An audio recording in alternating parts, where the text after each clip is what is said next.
नमस्कार। आप देख रहे हैं special coverage news Shiv Kumar Mishra official. मैं हूं शिव कुमार, मेरे साथ हैं संजय सर। संजय सर का बहुत बहुत स्वागत, बहुत बहुत अभिनंदन। दरअसल आज कॉकरोच पार्टी ने अपनी प्रेस कॉन्फ्रेंस कर ली। यहां पर मेरा एक सवाल यह है आम दर्शकों से, अभी कितनी बड़ी बड़ी पार्टियों की प्रेस कॉन्फ्रेंस नहीं हो पा रही है, कितने लोगों को अपनी बात कहने का अधिकार नहीं है, और एक पार्टी जिसका जन्म भी नहीं हुआ है उसे कॉन्स्टिट्यूशन क्लब में प्रेस कॉन्फ्रेंस करने की अनुमति हो गई और सभी चैनल्स पर वो प्रेस कॉन्फ्रेंस लाइव चली। मैं एक वाकया बता देता हूं।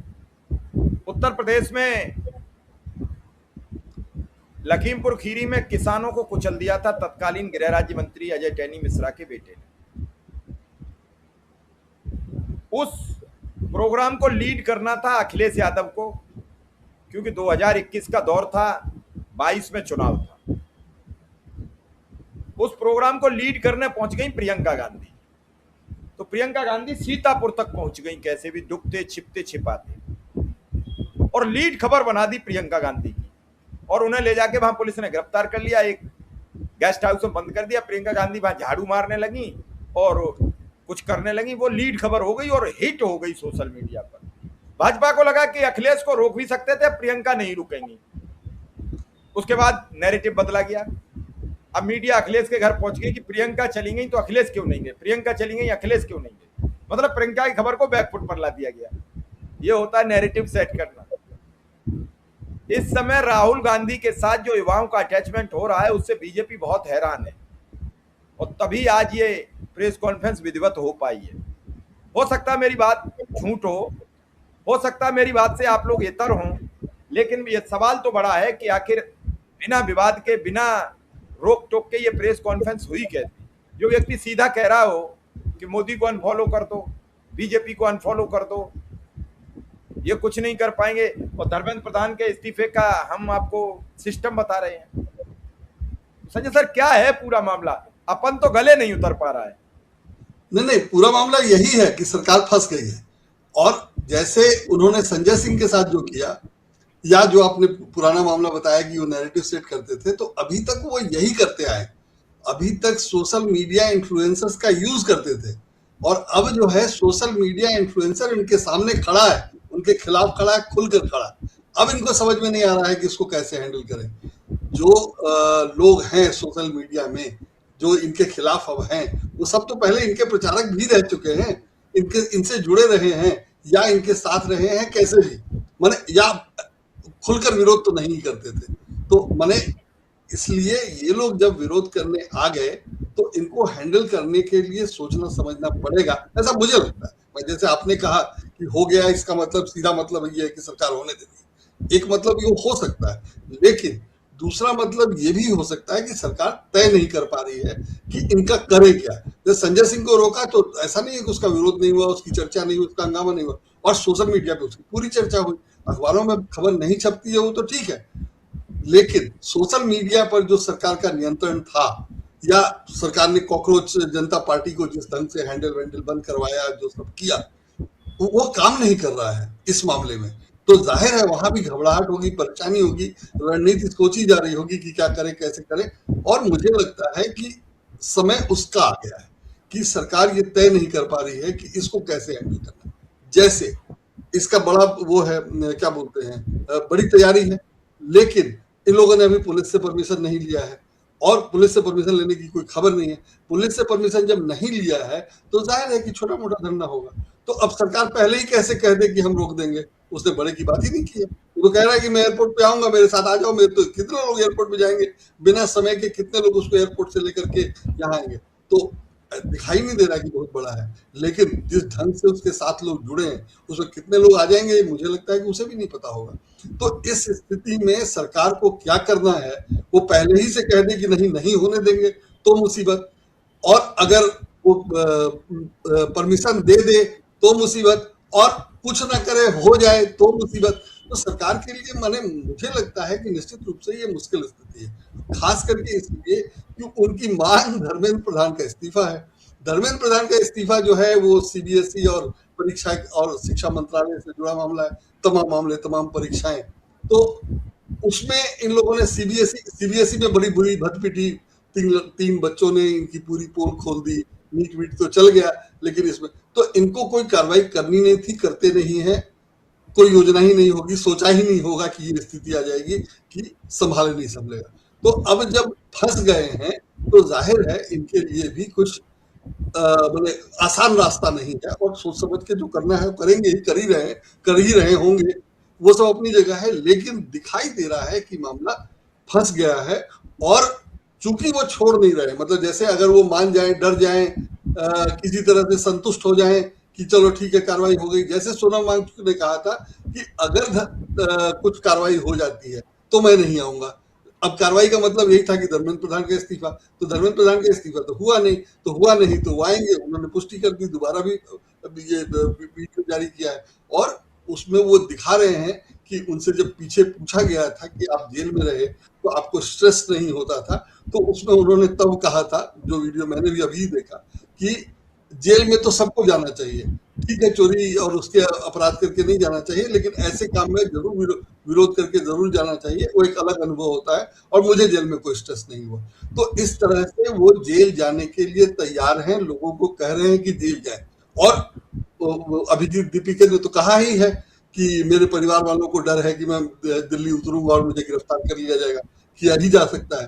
तो वो भी सब ऑप्शन ओपन रख रहे हैं, और वो भी सब पहले ही बता दे रहे हैं कि सरकार कुछ नया क्या करेगी, यही सब तो करेगी, गिरफ्तार कर लेगी। तो वो सब कर ले रहे हैं, इसलिए सरकार के लिए ये तय करना मुश्किल हो रहा है। तो मुझे लगता है कि सरकार इसमें फंस गई है, और जहां तक इनके इस्तीफे की बात है, माने उनका एकमात्र डिमांड अभी तो यही है कि धर्मेंद्र प्रधान का इस्तीफा हो या शिक्षा मंत्री का इस्तीफा हो, और सरकार शिक्षा मंत्री का इस्तीफा लेने होता तो पहले ले ली होती, अभी तक नहीं लिया है तो क्यों लेगी। और जब इनका ट्रांसफर कर दिया सीबीएसई के सेक्रेटरी और ये चेयरमैन का, तो अब शिक्षा मंत्री का के खिलाफ कार्रवाई करने का कोई मतलब नहीं है, या करेंगे तो साबित होगा कि इन्होंने। लेकिन जो सेक्रेटरी और इनका ट्रांसफर किया, उसमें खास बात ये थी, जो मुझे कल के अखबारों से समझ में आया, वो ये कि संसद की समिति की, विशेषाधिकार समिति की बैठक थी, उसमें इन लोगों को पेश होना था, इनको बुलाया गया था, उसको भी जिसने इसका खुलासा किया था, और इसको भी, इन लोगों को भी बुलाया गया था, और उससे पहले खबर आ गई कि इनका तबादला हो गया।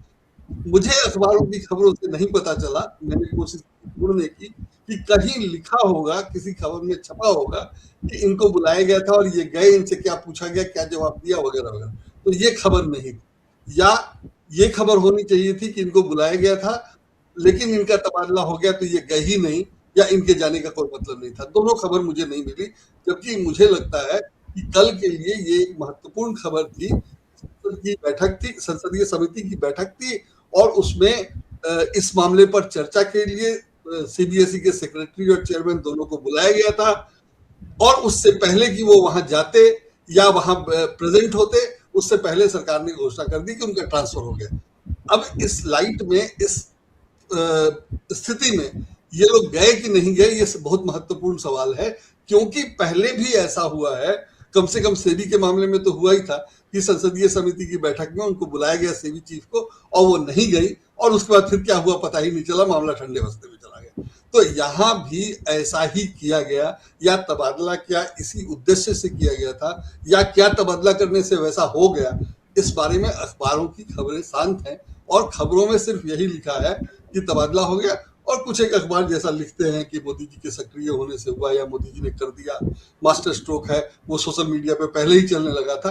तो सरकार जो पहले करती थी नैरेटिव बनाने वाला काम, वो सब चल रहा है, लेकिन इस मामले में कितनी कामयाबी मिलेगी या उससे बात बन जाएगी, इसका भरोसा नहीं हो रहा। मतलब कम से कम मुझे तो नहीं दिखाई दे रहा है कि सरकार इसमें जीतती है या जीतती हुई नजर आ रही है, सरकार भारी लग रही, सरकार घिरी हुई, कमजोर और फंसी हुई दिखाई दे रही।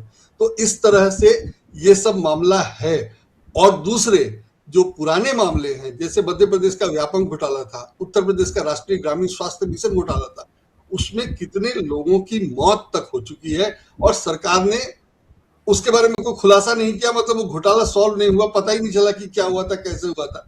तो वैसे ही इस घोटाले में क्या क्या हो सकता है, मैंने भगवान न करे ऐसा हो, उतनी मौतें हो, उतना हो, लेकिन जब सब हो चुका है तो अभी क्या होगा वो जाहिर है कि बड़ा सवाल है। और जाहिर है सरकार को भी पता है कि कहीं ऐसा ना हो कि हमारे हाथ से निकल जाए और ये सब होने लगे। और जो लोग इन्वॉल्व हैं तो उनके लिए तो डर। उसमें जिन अधिकारियों का तबादला किया गया है उनमें एक भाई साहब का जो रिप्लेसमेंट आया, चेयरमैन की जगह जो दूसरे चेयरमैन आए हैं वो गृह मंत्रालय से आए हैं, और सेक्रेटरी जो गए हैं उनको वापस गृह मंत्रालय में भेजा गया है। तो अब आप समझ सकते हैं कि भारत सरकार में गृह मंत्रालय के अधिकारियों को कहीं तैनात करने का क्या मतलब होता है, और सब लोग जानते हैं, सब लोग देख रहे हैं कि क्या हो रहा है। और इनमें जो सेक्रेटरी हैं इनको इनके मूल कैडर में वापस भेज दिया गया है, समय से पहले भेज दिया गया है, और साथ में ऑर्डर है, मैंने ये लोग डेपुटेशन पे जाते हैं, उसमें साथ में ऑर्डर है कि अब ये 2030 तक सेंट्रल डेपुटेशन पे नहीं जा सकते हैं। तो इस तरह से इनको गृह मंत्रालय में, एक को गृह मंत्रालय में वापस लिया गया और दूसरे पे गृह मंत्रालय के अधिकारी को लगाया गया, और शिक्षा मंत्री का इस्तीफा नहीं लिया जा रहा है। जो स्थितियां हैं उसमें लग रहा है कि शिक्षा मंत्री और इन अधिकारियों के जरिए उस कंपनी को ठेका दिया गया, ठेका देने के लिए शर्तें डी की गई वगैरह सब है, और एक अयोग्य अक्षम कंपनी को ठेका दे दिया गया जिसने सारी गड़बड़ियां की।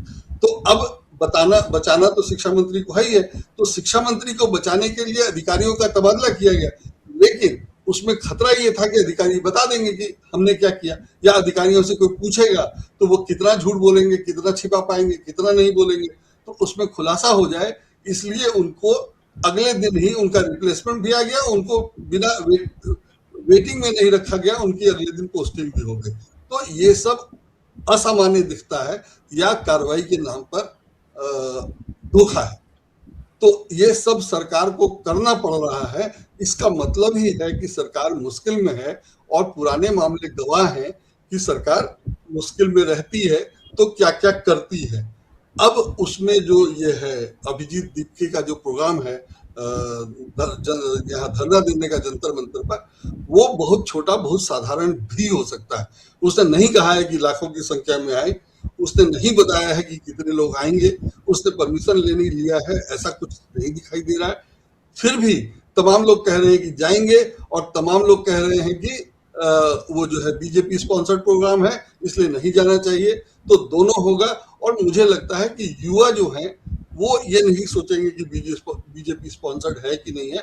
पुराने लोग कह सकते हैं कि अन्ना आंदोलन जैसा होगा या हो सकता है, तो पुराने लोग जाएं ना जाएं, लेकिन पुराने लोग भी इतने बच्चे नहीं हैं, तो जरा मुझे लगता है कि मुश्किल स्थिति है उसमें। उसकी तैयारी दिलचस्प है कि उसने 3 लोगों को एक साथ अपना प्रवक्ता घोषित कर दिया, और तीनों अच्छे जाने माने सोशल इन्फ्लुएंसर हैं, लेकिन उसका विरोध भी हो गया कि इसमें कोई महिला नहीं है। तो इतनी जल्दी इतनी बड़ी इतनी नई पार्टी का उसमें महिला नहीं है, ये मुद्दा तुरंत उठा देना तो उसका विरोध ही है। लेकिन उसकी क्षमता और योग्यता ये है कि उसने तुरंत स्पष्टीकरण दे दिया कि भाई हमने तो महिलाओं को जो हम जिनको ऑफर कर सकते थे उनको ऑफर किया था, उन लोगों ने मना कर दिया, इसलिए महिला कोई नहीं है, कोई आना चाहते हैं तो बताए। तो इसलिए उनकी तैयारी तो पूरी दिखाई दे रही है, और उनके पास जवाब है हर चीज का, तो वो ढीले ढाले नहीं लग रहे हैं, ये सारी चीजें उनके साथ हैं। और अभी तक सरकार इनसे पैसे देके काम करवाती रही है, अब यही सरकार के खिलाफ है तो सरकार के लिए तो मुश्किल है ही है। और इसमें चूंकि उसने अपना कुछ बहुत बताया ही नहीं है कि हम 10 लाख लोग आएंगे कि 1 लाख आएंगे कि 5 आएंगे कि 50,000 आएंगे कि 5,000 आएंगे, तो अगर 500 लोग भी पहुंच गए तो कहा जा सकता है कि कॉर्पोरेट जनता पार्टी का धरना या कॉर्पोरेट जनता पार्टी का कार्यक्रम सफल रहा। और अगर ज्यादा लोग आ गए तो फिर कोई बात ही नहीं है।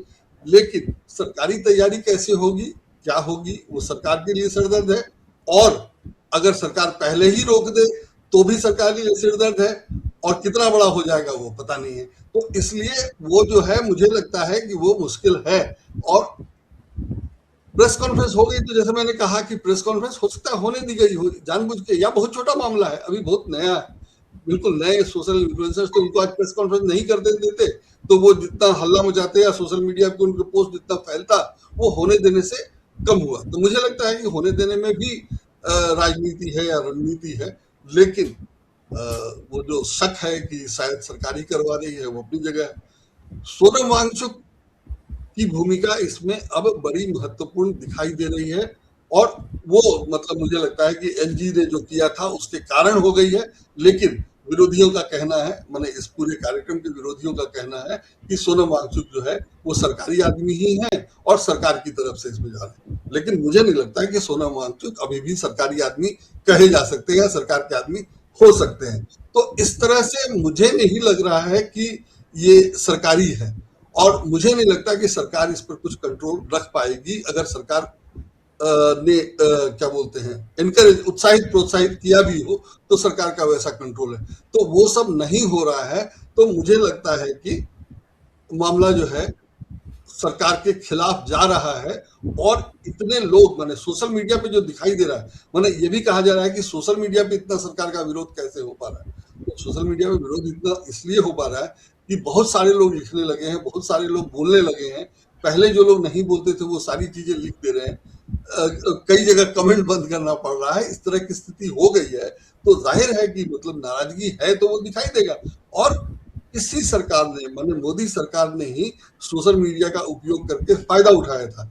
तो अब इन्होंने जो माने जो कुछ भी किया, जो रणनीति बनाई, जो कुछ भी किया, वो टेम्पररी तो ठीक था, लेकिन 12 साल चलने के लिए बहुत ज्यादा था। और 12 साल आप माने जैसे तैसे नहीं चला सकते। 12 साल काम करने के लिए आपके पास कुछ प्लानिंग होना चाहिए था। तो प्लानिंग अगर 2014 में नहीं था तो 2026 में दिखेगा ही, और वही दिख रहा है। तो उसको आप छिपा नहीं सकते। या अगर कैपेबिलिटी होती तो जो कैपेबिलिटी आपकी 14 में थी वो बढ़ी नहीं है, वो दिखाई दे रहा है कि 2014 में आपने अन्ना आंदोलन कर करके अपना काम बना लिया, तो अब अगर वही करने जा रहे हैं तो उसकी पोल खुल जा रही है। नहीं वो है तो आप वो नहीं कर पा रहे हैं। दोनों स्थिति में ये 6 तारीख को पता चलेगा कि क्या होता है, कैसे होता है। तो मुझे लगता है कि वो भी एक दिलचस्प होगा। और इन सब में सरकार का विरोध तो वैसे कम हो रहा था, नहीं हो पा रहा था, मीडिया नहीं कर रहा था। तो उसमें शिक्षकों से पंगा लेकर के एक नया मोर्चा खोल लिया गया है। उसमें उसको हैंडल करना सरकार के लिए अलग मुसीबत है। उसमें कल क्या हुआ कि पटना में खान सर का जो कोचिंग इंस्टीट्यूट है, वहां तोड़फोड़ हुई, उसके चौकीदार को मारा पीटा गया, वो अस्पताल में दाखिल है, वगैरह वगैरह। तो इसका भी कुछ लोग मजा ले रहे हैं कि खान सर आए थे सरकार के खिलाफ बोलने, तो खान सर के यहाँ हमला हो गया। लेकिन वो हमला, और उसको भी उसी हिसाब से प्रेजेंट किया जा रहा है कि जैसे कि बीजेपी के खिलाफ जो बोलेगा उसको ऐसे होगा, या बीजेपी के खिलाफ बोलने वाले को ऐसे ठीक कर दिया जाता है। वो सब है। माने ये भी है कि खान सर पे ईडी का छापा पड़ जाएगा, वगैरह वगैरह। वो सब अपनी जगह है। जब होगा तो होगा, तब उसकी बात करेंगे। लेकिन अभी जो हुआ वो सरकारी कार्रवाई नहीं है, और ऐसा नहीं है कि उन्होंने जो अंजना ओम कश्यप के खिलाफ या सरकार के खिलाफ जो बोला था उसके कारण है। खान सर का कहना है कि वो जो हमला हुआ है उनके यहाँ, वो इसलिए हुआ है कि उनका प्रतिद्वंदी जो कोई दूसरा कोचिंग इंस्टीट्यूट वाला है उनके आसपास में, वो नहीं चाहता है कि ये इतने सारे लोगों को फ्री में या कम पैसे में शिक्षा दे। इसलिए वो चाहता है कि ये भी पैसा ले और उसको भी पैसा कमाने दे, इसलिए उसने हमला करा है। तो जो भी है, ये भी आरोप है। अब जांच वाच होगी तो पता चलेगा, कंफर्म नहीं है, या जो भी कंफर्म है वो महत्वपूर्ण नहीं है। महत्वपूर्ण ये है कि अगर ये दिखाने की कोशिश की जा रही है कि जो बीजेपी सरकार के खिलाफ बोलेगा उसके खिलाफ कार्रवाई होगी या जनता उसके खिलाफ आ जाएगी, तो वो भी मुझे सही होता नहीं दिख रहा है। और मुझे लगता है कि उसमें भी दम नहीं है। तो सरकार का विरोध है, वो दिखाई दे रहा है। सरकार उसको संभाल नहीं पा रही है, वो दिखाई दे रहा है। सीबीएसई के जो ये परीक्षा के लिए जो कॉन्ट्रैक्टर बहाल किया गया, उसमें गड़बड़ी है, वो दिखाई दे रहा है। सरकार के पास जवाब नहीं है, वो दिखाई नहीं दे रहा है। और सरकार की नीयत नहीं है कि वो ये कह दे कि हाँ, एक गलत ठेकेदार को हमने रख लिया, इसको हटा रहे हैं, हम दूसरा रखेंगे, अगली बार नए सिरे से रखेंगे, ट्रायल करके यूज करेंगे। ये सब भी सरकार ने अभी तक नहीं कहा है। तो जो सरकार की नीयत होनी चाहिए कि शिक्षा क्षेत्र में हम लोग सब कुछ ठीक करेंगे और वाकई गड़बड़ हो गई है, तो ऐसा कुछ सरकार की तरफ से नहीं आया है। तो वो भी गंभीर सवाल है, और इसीलिए ये सब चल रहा है। और उसके बाद बंगाल में जो हुआ, और बंगाल में जैसे सरकार अपनी रफ्तार में चल रही है, और जो महाराष्ट्र में हुआ था, जैसा कहा जा रहा है कि टीएमसी को तोड़ने की तैयारियां हैं, वगैरह वगैरह, तो वो सब में उस दिशा में भी काम हो रहा है। तो अब सरकार के पास प्रॉब्लम ये है कि अगर वो छोड़ दे तो लगेगा कि बीजेपी ठंडी पड़ गई है विरोध के कारण, या जो स्थितियां हैं उसमें वो ठंडी पड़ गई है। और वैसे ही करते रहे तो उसके खिलाफ नाराजगी बढ़ेगी कि भाई देखो वही कर रही है सब, अभी भी नहीं मान रही है, वगैरह वगैरह।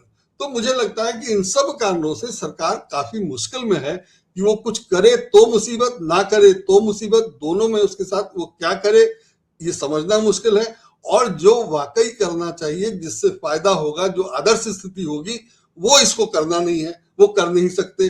जैसे कि शिक्षा क्षेत्र में हम वाकई कुछ काम करेंगे और जो हुआ वो अभी तक गड़बड़ हुई, ये जिम्मेदार थे, इनको हटाया, अब इनको लगाया, तो ये किसी योग्य सक्षम आदमी को लगा नहीं सकते, इनके पास है नहीं, लगाना नहीं है। और जाहिर है इसका कारण वही है कि इनकी नीयत नहीं है। और दूसरे कि जिन लोगों से वो सब करवाया है उनके खिलाफ कार्रवाई करेंगे अधिकारी या धर्मेंद्र प्रधान भी, तो वो सब धीरे धीरे खुल के बाहर आएगा कि कैसे करवाया गया, क्यों करवाया गया, किसका दबाव था, क्या था। और अधिकारी जो आईएएस करके नौकरी करने जाते हैं वो इतने बेवकूफ नहीं होते हैं कि कहने से कर देंगे। वो कहीं फाइल में लिखा होगा कि फलाने साहब ने ऐसे कहा, ये कहा, तो वो सब जो है जब पोल खुलेगी तो सब दिखेगा, सब दिखाई दे जाएगा। और उसमें आग लग चुकी है एक दफ्तर में, तो वो सबसे पता चल रहा है कि बहुत ही मुश्किल में है सरकार।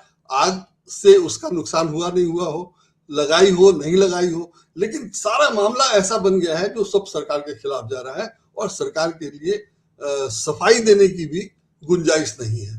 तो मुझे लगता है कि सरकार वाकई मुश्किल में है।